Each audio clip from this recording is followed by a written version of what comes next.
11 News।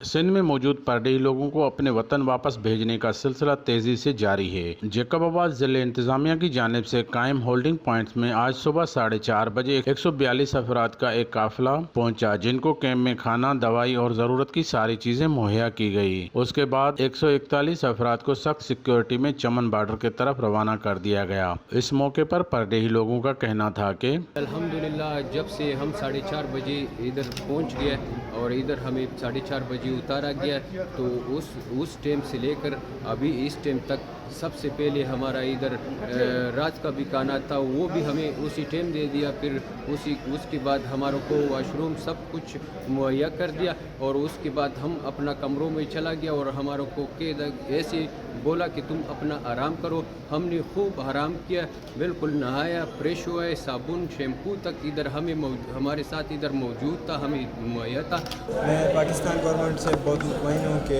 इन्होंने हमारी बहुत खिदमत की और अल्हम्दुलिल्लाह बहुत हिफाजत के साथ हमको जो है ना यहाँ तक जैकबाबाद तक पहुँचाया। तो इंशाल्लाह हम इनसे ये उम्मीद और भी करते हैं कि इंशाल्लाह ये हमें खैर खैरियत से चमन बॉर्डर तक ये सही हिफाजत हमें पहुँचाएगा इंशाल्लाह। जबकि United high commissioner for refugees की दरख्वास्त पर कमिश्नर लाड़काना ने एक 16 साल लड़के को उसके घर नहीं भेजा, क्योंकि लड़के के वालिदैन अफगान रेफ्यूजीज में आ रहे हैं और लड़के का पाकिस्तान में कोई डेटा मौजूद नहीं। जब तक डेटा नहीं मिलता तब तक लड़के को कैंप में रखा जाएगा। इस मौके पर DC जैकबाबाद दादलो जहरानी ने काफिले वालों को रुखसत किया और बच्चों में बिस्किट और टाफियां तकसीम की। कैमरामैन राशिद मुगेरी के साथ हजूर बख्श मुगेरी, 11 न्यूज़ जैकबाबाद।